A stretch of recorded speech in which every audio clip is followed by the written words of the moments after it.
বিক্রম তার মা শান্তি দেবীকে নিয়ে খালের ধারে এক বাঁশপাতার ঘরে দুঃখে দিন কাটাচ্ছে। বলি, ও বিক্রম, ঘরে যে এক ফোঁটা চাল নেই, এখন কি রান্না করব বলতো?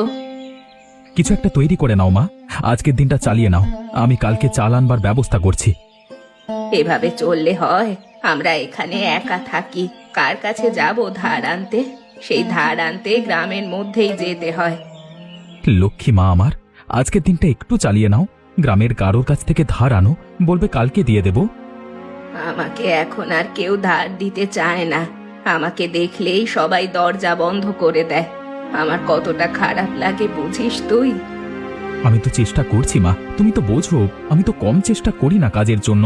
এত পড়ালেখা করেছি, কিন্তু তবু একটা কাজ জুটছে না। আমি তোর কষ্টটাও বুঝি বাবা। সেই ছোটবেলা থেকে কত কষ্ট করেই না বড় হয়েছিস। তোর বাবা বেঁচে থাকলে আজকে এত কষ্ট আমাদের করতে হতো না। সেসব কথা বাদ দাও। তুমি দেখো, আমি কাজ পেয়ে গেলে তোমাকে অনেক অনেক সুখে রাখবো। তারপর এই বাঁশপাতার ঘর বদলে নতুন ঘর তুলবো। এত কিছু করতে হবে না রে, আমরা সুখ চাই না। আমি শুধু দেখে যেতে চাই তুই একটা কাজ পেয়েছিস, তোর জীবনটা ভালো হবে। অন্যদিকে গ্রামের জমিদারের মেয়ে অনন্যা।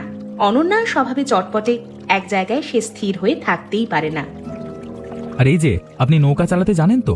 এইভাবে তো নৌকা চালানো যায় না, যে কোনো সময় নৌকা উল্টে যেতে পারে। আপনি আমাকে শেখাচ্ছেন? আমি খুব ভালোভাবে নৌকা চালাতে পারি। কতটা পথ আমি নৌকা চালিয়ে এসেছি জানেন? তা তো নদী শান্ত ছিল বলে। নদীর অবস্থা দেখেছেন? ধীরে ধীরে নদীর অবস্থা খারাপ হচ্ছে। নৌকা যদি একবার চালানো শেখা যায়, তাহলে নদী শান্ত থাকুক আর অশান্ত থাকুক, তাতে কোনো সমস্যা হয় না। দেখুন, আমি কিন্তু আপনাকে সতর্ক করে দিলাম। এরপরে কিছু হয়ে গেলে আমার আবার দোষ দেবেন না যেন। আপনার দোষ দেব কেন? আপনাকে আমি চিনি নাকি? আর এই নৌকাটা এভাবে তুলছে কেন? বাঁচাও, বাঁচাও, আমাকে কেউ বাঁচাও, আমাকে জল থেকে তোলো, আমি সাঁতার জানি না। কি হলো? আমি বলেছিলাম না নৌকা উল্টে যাবে? হলো তো আমার কথা। বেশ তো বাহাদুরি দেখাতে এসেছিলেন, এবার কেমন হলো? আপনি এখনো ওখানে দাঁড়িয়ে দাঁড়িয়ে কথা বলছেন? আগে আমাকে বাঁচান, আমি আমি সাঁতার জানি না। বেশি পাকামি করতে গেলে এমনই হয়, বুঝলেন তো? এবার আর কখনো পাকামি করবেন না। এরপর বিক্রম এবং অনন্যার মধ্যে প্রেমের সম্পর্ক শুরু হয়। অনন্যা মাঝে মধ্যে বিক্রমের সঙ্গে দেখা করতে খালের পাড়ে আসতে থাকে। অনন্যা, তোমার বাবা আমাদের এই সম্পর্ক মেনে নেবে তো? আমার তো খুব ভয় হয়। আমি নিশ্চিত তোমার বাবা এই সম্পর্ক কখনোই মেনে নেবে না। সেটা আমিও জানি। আমার বাবা খুব অহংকারী মানুষ। সেখানে তোমার মতো একজন বেকারের হাতে আমাকে কখনোই তুলে দেবে না। তাহলে তাহলে আমাদের এই প্রেমের পরিণতি কি হবে? তোমাকে ভুলে যেতে হবে? না না, এমন অলক্ষণে কথা বলো না। আমি তোমাকে ছাড়া থাকতে পারবোই না, কখনোই ভুলে যেতে পারবো না তোমায়। তাহলে তোমার বাবাকে কিভাবে মানিয়ে নেব আমরা? আমার অবস্থা তো দেখতেই পাচ্ছ। আমার অবস্থা কখনো ভালো হবে বলে মনে হয় না। তোমার অবস্থা যেমনই থাকুক না কেন, আমি তোমার পাশে সব সময় আছি। দেখবে, যদি আমার বাবা রাজি না হয়, তাহলে আমি তোমার সাথে পালিয়ে আসবো। কি বলছো তুমি? তুমি ওই বড় বাড়ি রাজপ্রাসাদ ছেড়ে আমাদের এই বাঁশপাতার ঘরে এসে থাকবে? কেন থাকবো না? আমি তো তোমাকে ভালোবাসি। তুমি যেখানে রাখবে, আমি সেখানেই সুখে স্বাচ্ছন্দ্যে থাকতে পারবো। না না, আমি তোমার জীবনটাকে এভাবে নষ্ট করে দিতে পারি না। তোমার ভবিষ্যৎ সুন্দর হবে। আমার কাছে থাকলে তোমার ভবিষ্যৎ সুন্দর হবে না। যে সুন্দর ভবিষ্যতে তুমি থাকবে না, সেই ভবিষ্যৎ সুন্দর হতেই পারে না। আর সেই সুন্দর ভবিষ্যৎও আমি চাই না। তাহলে? তাহলে আর কিচ্ছু নয়। বাবাকে একবার বলবো, যদি মেনে না নেয়, তাহলে আমি তোমার কাছে পালিয়ে আসবো। শুনেছ ভাবি, ওই বিক্রমের কত বড় সাহস! একটা সামান্য বেকার ছেলে হয়ে রাজকুমারীর দিকে হাত বাড়িয়েছে। রাজকুমারী আবার কে? এখানে আমাদের রাজাই বা কে? কি বলছিসটা কি তুই? আমি তো কিছু বুঝতেই পারছি না। আরে ধুর, আমি জমিদারের মেয়ের কথা বলছি। জমিদারের মেয়ের সাথে ওই বিক্রম প্রেম শুরু করেছে। মাঝে মধ্যেই তো দেখি খালের পাড়ে দুজনে বসে গল্প গুজব করছে। কি বলিস? আমাদের গ্রামে আবার এসবও শুরু হয়েছে? জমিদার বাবু কি এখনো সেসব কথা জানে না? মনে হয় না, কারণ জমিদার বাবু যেমন অহংকারী মানুষ, তিনি এই সম্পর্ক কোনোদিন মেনে নেবেন না। আহারে, বেচারা বিক্রম, না জানি বিক্রমের কি অবস্থা হয়। জমিদার বাবু তো ভালো মানুষ নয়। এসব কথা যদি জমিদার বাবুর কানে যায়, তাহলে বিক্রমকে জমিদার বাবু মেরেই ফেলবে। বিক্রমের এমন অবস্থা হতে আর বেশি দেরি নেই বলে মনে হয়, কারণ আজকালের মধ্যেই দেখবি জমিদার বাবু সমস্ত কথাই জেনে গেছেন। যা হবে ভালোই হবে। বিক্রমের উচিত হয়নি জমিদার বাবুর মেয়ের সাথে প্রেম করার, কারণ বিক্রম ভালোভাবেই জানে চাঁদের দিকে হাত বাড়ালে হয় না। শুধু চাঁদের দিকে হাত বাড়ায়নি রে, সেরা কাঁথায় শুয়ে লাখ টাকা স্বপ্ন দেখেছে। ভালোই দান মেরেছে। জমিদার বাবু একবার যদি মেনে নেয়, তাহলে সমস্ত রাজত্ব বিক্রমের। বাদ দে, আমাদের আর কি করার, আমরা শুধু তাকিয়ে তাকিয়ে ঘটনাগুলো দেখতে পারবো। শুনেছ তোমার আদরের মেয়ে কি করেছে? বেশ তো বলতে, শাসন করো না, শাসন করো না। শাসন না করবার ফলে এখন কি হয়েছে দেখো। আহা, তুমি এমন করছো কেন? জীবনটা হলো অনন্যার নিজের। অনন্যা নিজে বুঝবে তার কাকে ভালো লেগেছে, কাকে ভালো লাগেনি। তাই বলে ওই সামান্য বেকার ছেলেটাকে পছন্দ করবে, যার কোনো বাড়ি ঘর নেই, বংশ পরিচয় নেই, খালের ধারে বাঁশ পাতা দিয়ে একটা ঘর তৈরি করে থাকে? এখন তোমার মেয়ে যদি সেখানে গিয়ে শান্তি পায়, তাহলে তো তুমি কিছু করতে পারবে না। কে বলেছে করতে পারবো না? আমি আমার মেয়েকে কোনোভাবেই ওই গরিব ঘরে যেতে দেব না। আমার মেয়ের কষ্ট হবে। আর ওই ছেলের সাথে যদি বিয়ে না দাও, তাহলে তোমার মেয়েটা যে কষ্ট পাবে। সেই কষ্ট থাকবে কয়েকদিনের, কিন্তু গরিব ঘরে বিয়ে হলে সেই কষ্ট থাকে সারা জীবনের। তাহলে এখন কি করবে? মেয়েটাকে কিভাবে বোঝাবে? মেয়ে কিন্তু তোমার কথা একদমই শুনবে না। সেটা আমি ভালোভাবেই জানি। আমি ভেবেছি ওর বিয়ে দিয়ে দেব। পাশের গ্রামের জমিদার ছেলের সাথে ওর বিয়ে ঠিক করেছি আমি। এই যে এত সহজে বিয়ে ঠিক করে ফেলেছো, ওকে রাজি করানো কিন্তু এত সহজ বিষয় হবে না। তুমি নিজেই ওর সাথে কথা বলে দেখো। ঠিক আছে, আমি নিজেই ওর সাথে কথা বলছি। আমি কথা বললে আমার কথা ও ফেলতে পারবে না। কি হলো? তুমি এভাবে কাঁদছো কেন? আর এভাবে আমাকে এত জরুরি তলব করলে যে? যেই ভয় পেয়েছিলাম আমরা, সেটাই হলো। বাবা সমস্ত কিছু জেনে গেছে, আর বাবা আমাদের সম্পর্কটা অস্বীকার করেছে। কি বলছো তুমি? তাহলে এখন কি হবে? আমি তোমাকে কোনোভাবেই ভুলে যেতে পারবো না। আমি তোমাকে ছাড়তে পারবো না, বিশ্বাস করো। আমি জানি, আর আমিও তোমাকে ছেড়ে বেঁচে থাকতে পারবো না। আমাদেরকে কিছু একটা করতে হবে। তুমি বলো আমরা কি করতে পারি?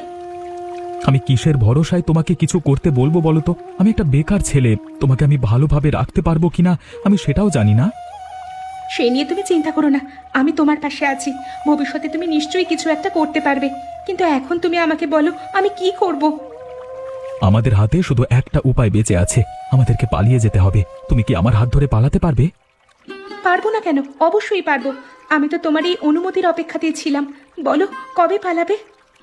যদি পালাতে চাও তাহলে আজকে রাতেই পালাবো আমরা। বেশি দেরি করা যাবে না। আমি বেশি দেরি করতে চাই না, তাহলে বাবা আমার অন্য জায়গায় বিয়ে দিয়ে দেবে।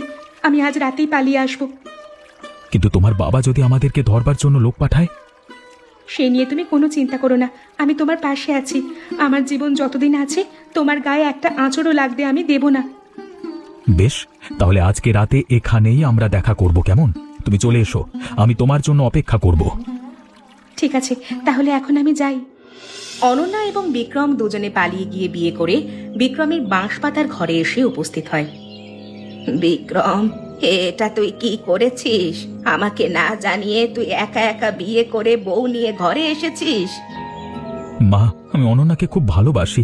তুমি ওকে মেনে নাও, অমত করো না মা। তুই এটা ভাবলি কিভাবে যে আমি একজন জমিদারের মেয়েকে মেনে নেব? আমি কোনোদিন এই বিয়ে মেনে নেব না। তুই তুই এই মেয়েকে ফিরিয়ে দিয়ে আয়। এটা সম্ভব নয় মা, আমরা তো বিয়ে করে ফেলেছি। এটা তুই কেন করলি? তুই জানিস না এই বিয়ে কোনোদিন ওই জমিদার মেনে নেবেন না। আর তাছাড়া আমাদের এই অভাবের ঘরে এই মেয়ে থাকবে কিভাবে? ও থাকতে পারবে না। আমরা দুজন দুজনকে ভালোবাসি। এবার থেকে আমি আরো ভালোভাবে কাজ করবার চেষ্টা করব। তোর যা খুশি তাই কর। আমাকে না জানিয়ে যখন বিয়ে করে নিয়ে আসতে পেরেছিস, তখন আমার মতামতের আর কোনো প্রয়োজন আছে নাকি তোর কাছে? মা, আমি তো ভেবেছিলাম তুমি এই বিয়ে মেনে নেবে। এটা তুই মিছে মিছে ভাবতে গেলি কেন? আমার এক কথা, আমি এই বিয়ে কোনোদিন মেনে নেব না। তোর যা খুশি তাই কর। আগে খাবারটা শেষ করো, তারপর রান্নার কাজ করা যাবে। না মা, বিক্রম তো কাজ খুঁজতে গেছে, চলে এসেই তো আবার খাবার চাইবে। আমি বরং খেতে খেতেই রান্নাটা শেষ করে ফেলি। এসব তোমার অভ্যেস আছে নাকি? এমনিতেও এই বাড়িতে মাটির চুলোতে রান্না করতে পারছো না, আবার এদিকে পেঁয়াজ মরিচ দিয়ে ভাত খাচ্ছ। বলি, তরকারি ছিল না? না মা, সকালে আপনাকে খাবার দেবার পর আপনার ছেলে দুবার খাবার খেয়েছে, তাই যতটুকু তরকারি ছিল ওকেই দিয়ে দিয়েছি। আমি বুঝতে পারছি না তুমি এই বাড়িতে থেকে কেন এত কষ্ট করছো। তোমার বাবা জমিদার, চলে যাও না মা। আমি যখন একবার এই বাড়িতে এসেছি, আমি আর কোনোদিন এই বাড়ি ছেড়ে যাব না। এটাই এখন আমার শেষ ঠিকানা। আমি যত ভাবি তোমাকে মেনে নেব না, তত তুমি আমাকে মুগ্ধ করে দাও। তোমাকে মেনে না নিয়েও থাকতে পারি না। আমি জানি আমাকে আপনি কোনোদিন মেনে নেবেন না, আমাকে আপনার পছন্দ নয়, তবে আপনি যেমন মানুষ ভাবছেন আমি তেমন মানুষ নই। কে বলেছে তোমাকে আমি মেনে নেব না? তোমাকে তো আমি মেনেই নিয়েছি, শুধুমাত্র এই কটা দিন তোমাকে একটু পরীক্ষা করলাম। কি বলছেন মা? তাহলে কি আপনি আমাকে মেনে নিয়েছেন? অবশ্যই তোমাকে আমি মেনে নিয়েছি। তোমাকে আমি আশীর্বাদ করি, এই সংসার তুমি ভরিয়ে রেখো। অনন্যা, অনন্যা, কোথায় গেলি তুই? আমি তোকে নিতে এসেছি। এই ঘরে তোকে থাকতে হবে না, চলে আয় তুই আমার সাথে।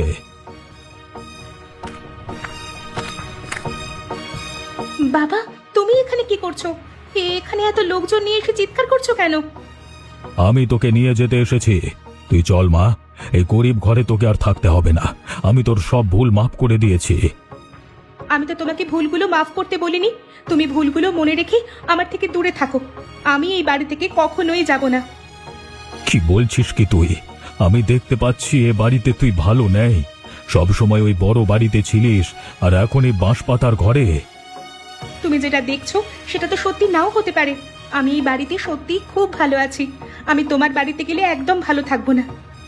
আমি তোকে জন্ম দিয়েছি, ছোটবেলা থেকে লালন পালন করেছি, বড় করেছি, আর তুই এ কথা বলতে পারলি? তুমি আমার ভালো থাকার কথা একবারও চিন্তা করনি বাবা। আমি বিক্রমের সঙ্গেই ভালো থাকবো, এটা তোমার বোঝা উচিত ছিল।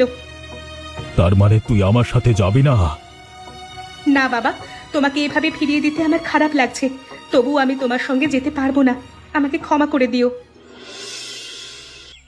ওই দেখো, সেদিন তোমাকে বললাম না এই মেয়ে বিক্রমের সাথেই পালিয়ে আসবে, দেখতে পারলে তো? কি আর করার, মেয়েটা নিজের কপাল নিজেই পুড়িয়েছে। অমন জমিদার বাড়ি রেখে এমন বাঁশপাতার ঘরে এসে কে থাকে ভাই? তবে একটা দিক ভালোই করেছে, যার সাথে প্রেম করেছে তার সাথেই পালিয়ে এসেছে, হাত তো ছেড়ে দেয়নি। তবে এমন কি আর হয়েছে বলো? একসাথে ওই গরিব ঘরে না থেকে আলাদা হয়ে বড়লোক ঘরে থাকা অনেক ভালো। অভাব যখন ঘরে আসে না, তখন ভালোবাসা দরজা দিয়ে পালিয়ে যায়। আমার কিন্তু তেমনটা মনে হয় না। মেয়েটাকে দেখে যথেষ্ট ভালো মনেরই মনে হচ্ছে। কত বড় ঘর থেকে এসে এখানে পড়ে আছে, আর কত ভালোভাবে কাজ করছে দেখো। এখন তো মেয়েটা কিছুই বুঝতে পারছে না, এখন তো ভালোবাসার মধ্যে আছে কি না। কয়েকটা দিন যাক না, তারপর হাড়ে হাড়ে টের পাবে। ও যদি আবার ওই জমিদার বাড়িতেই ফেরত না যায়, তাহলে আমার নাম তুমি বদলে রেখো। শুনলাম মহেন্দ্র বাবু নাকি মেয়েটাকে নিতে এসেছিল, মেয়েটা তাকে ফিরিয়ে দিয়েছে। যদি যাওয়ার হতো তাহলে এখনই বাবার সাথে চলে যেত। যখন যাওয়ার সময় হবে তখন দেখবে আমরা কিছু জানতেও পারিনি, এর আগে থেকেই চলে গেছে মেয়েটা। গেলে যাক, আমাদের আর কি, আমরা শুধু কাহিনীগুলো দেখছি। ঠিক বলেছো ভাই, আমাদের তো কিছুই যায় আসে না। যাই হোক, চলো, অনেক সময় হয়ে গেছে। কি গো, তোমার এত আসতে দেরি হলো কেন? দেরি করব না মানে? আমি কি বাইরে হাওয়া খেতে যাই নাকি নাকি আড্ডা দিতে যাই? আমি কাজ করি আর অন্য কাজ খুঁজি। এতে তো রেগে যাওয়ার কি আছে? আমার সাথে তুমি এভাবে কথা বলছো কেন? আমি তো স্বাভাবিক একটা প্রশ্ন করলাম। কিসের স্বাভাবিক প্রশ্ন করলে? ঘরে ঢুকতে না ঢুকতে চাওয়া শুরু করে দিয়েছো। আমি কৈফিয়ত দেওয়ার জন্য বসে আছি নাকি? তুমি আমার সাথে এভাবে কথা বলছো, আমি বুঝতে পারছি না তুমি এমন বদলে যাচ্ছ কেন। বদলে যাব না কেন? যেখানে একটা কাজ করবার কথা তোমাকে ভালো রাখবার জন্য, সেখানে আমার আরো 5টা কাজ খুঁজতে হচ্ছে। আমি তো তোমাকে বলিনি আরো 5টা কাজ করতে। তুমি একটা কাজ করলেও আমি খুশি, তুমি কাজ না করলেও আমি খুশি। ভালোই বলেছ। তারপর গ্রামের লোকজন আমাকে নিয়ে নিন্দে করুক, এমনিতেও গ্রামের লোকজন আমাকে কথা শোনাতে ছাড়ে না তোমাকে বিয়ে করেছি বলে। এখন গ্রামের লোক তোমাকে নিয়ে নিন্দে করছে, সেটাও কি আমার দোষ নাকি? আমি কি তাদের গিয়ে বলেছি তোমার নামে নিন্দে করতে? তোমাকে বিয়ে করবার জন্যই তো এমন হয়েছে। কেন যে গরিব হয়ে জমিদার ঘরে বিয়ে করতে গেলাম কে জানে। তাহলে তুমি কি বলছো? আমি কি আমার বাবার বাড়িতে চলে যাব? তোমার সাথে আর ঘর সংসার করব না আমি? তুমি কি সেটাই চাও? আমি তো বলিনি আমি সেটা চাই। মেয়ে মানুষের একটাই দোষ, সবকিছু বেশি বেশি বোঝে, জীবনটাই নষ্ট। কয়েকদিন পর এক সন্ধ্যায় প্রচন্ড ঝড় শুরু হয়। ঝড়ে বিক্রমের বাঁশপাতার ঘর ভেঙে যেতে শুরু করে। ওরে বিক্রম, আমাদের ঘরটা বুঝি এখন খালের ভেতরে চলেই যাবে রে? কি করব, কোথায় আশ্রয় নেব? আমার বড্ড ভয় করছে, যদি আমাদের কিছু হয়ে যায়। বিক্রম, বিক্রম তুই একটা কাজ কর, অনন্যাকে কোনোভাবে ও বাবার বাড়িতে দিয়ে আয়। আমাদের সাথে এখানে থাকলে ওর যে বিপদ হয়ে যাবে। কি বলছেন আপনি মা? না না, আমি আপনাদের এই অবস্থায় ছেড়ে বাবার বাড়িতে চলে যাব? আপনি কি পাগল হয়ে গেছেন? মা ঠিক কথাই বলেছে, তোমার এখান থেকে যাওয়া উচিত। এখানে থাকলে তোমার বিপদ হয়ে যাবে। আর তোমরা তোমরা বিপদের মুখে থেকে বিপদের সাথে মোকাবিলা করবে নাকি? আমাদের তো মোকাবিলা করতেই হবে, তাছাড়া আমাদের এমন অভ্যেস আছে। তোমার তো অভ্যেস নেই। আমি তোমাকে দিয়ে আসছি, চলো। বললাম তো আমি যাব না, আমাকে জোর করো না। আমি এই বাড়ির একজন সদস্য। এই বাড়ির যা কিছুই হয়ে যাক না কেন, আমি এই বাড়ি ছেড়ে একটা পাও বাইরে দেব না। বিক্রম রে, তুই ওর কথা শুনিস না বাপ। তুই যা, ওকে জোর করে হলেও ওই বাড়িতে ফিরিয়ে দিয়ে আয়। যদি আমরা বেঁচে থাকি তাহলে আমাদের সাথে আবার দেখা হবে। থামো, তুমি কোথায় নিয়ে যাচ্ছ আমাকে? আমি বারবার করে বলছি ওই বাড়িতে আমি ফিরে যাব না। দেখো, এমন জেদ করো না। যদি তোমার কিছু হয়ে যায় আমি তোমার বাবাকে কি জবাব দেব বলো তো? আমার বাবাকে কোনো জবাব দেওয়ার প্রয়োজন নেই। তুমি যদি বেঁচে থাকো তাহলে আমিও বেঁচে থাকবো, আর তোমাদের কিছু হয়ে গেলে আমারও কিছু হয়ে যাবে। না না, হতে দিতে পারি না। তোমাকে আমি বিয়ে করে আমার বাড়িতে নিয়ে এসেছি, কিন্তু তুমি তোমার বাবার একমাত্র মেয়ে। তাতে কি হয়েছে? আমিও তো তোমার একমাত্র বউ। দেখো, আমি যদি এবার ওই বাড়িতে ফিরে যাই, বাবা কোনোদিন আমাকে ফিরিয়ে দেবেন না। তাতে আমার কোনো আফসোস নেই। তুমি বেঁচে থাকবে, এটাই তো অনেক কিছু। আমরা চাই না তোমার কোনো বিপদ হোক, আমরা এটা মানতে পারবো না। এবার কিন্তু বেশি বেশি হয়ে যাচ্ছে। তুমি আমাকে এভাবে জোর করে দিয়ে আসতে পারো না। এভাবে জেদ করো না, আমার কথাটা একটু মানবার চেষ্টা করো। আমি তোমার কোনো কথা শুনবো না এবং মানবো না। গেলাম আমি। অবশেষে মহেন্দ্রবাবু বুঝতে পারেন অনন্যা এই বাঁশপাতার ঘরেই সুখে আছে। তাই তিনি নিজের ভুল বুঝতে পেরে অনন্যার কাছে ক্ষমা চাইতে চলে আসেন। বাবা, তোমরা এখানে দুজনে? কিভাবে যে বলবো, আমি তোর কাছে ক্ষমা চাইতে এসেছি মা। আমি আমার ভুল বুঝতে পেরেছি। আমি বুঝতে পেরেছি তুই এই বাঁশপাতার ঘরে থেকেই সুখী থাকবি। কি বলছো বাবা তুমি? কালকে রাতে তোর চিন্তায় আমি এ বাড়িতে তোকে নিতে এসেছিলাম ঝড়ের মধ্যে। তখন তোর সমস্ত কথা আমি আড়াল থেকে শুনেছি। তখন বুঝতে পেরেছি তোর আসল সুখ এখানেই আছে। বাবা তুমি বিশ্বাস করো, আমি বিক্রমকে পছন্দ করে কোনো ভুল করিনি। ও ভালো মানুষ, ও জীবনে অনেক সফল হবে। আমি বুঝতে পেরেছি ও ভালো মানুষ, তাই তো ছুটে এসেছি তোর কাছে ক্ষমা চাইতে। ক্ষমা করে দিবি না মা? দেব বাবা, অবশ্যই দেব। বাবা, তুমিও আমাকে ক্ষমা করে দিও। আমি টাকার অহংকারে ভুলে গিয়েছিলাম আসল মানুষ কাকে বলে। আমি জানতাম একদিন আপনার ভুল ভাঙবেই, আর আপনি আপনার মেয়েকে মেনে নেবেন। শুধু আমার মেয়েকে নয়, আমি তোমাকেও মেনে নিলাম। তোমাকে আমি আমার জমিদারি দিতে চাই। ক্ষমা করবেন বাবা, জমিদারি নেওয়ার মতো সাহস এখনো আমার হয়নি। আমার কাছে কিছু টাকা জমানো আছে, আমি তা দিয়ে ব্যবসা করতে চাই। বেশ, তাহলে তুমি ব্যবসা করো, আমি তোমাকে সাহায্য করব। আর যখন তোমার জমিদারি নেওয়ার সাহস হবে তখন তুমি অবশ্যই জমিদারি নেবে। আজকে আমি অনেক খুশি বাবা, তোমাকে অনেক অনেক ধন্যবাদ। আজকে আমিও খুশি।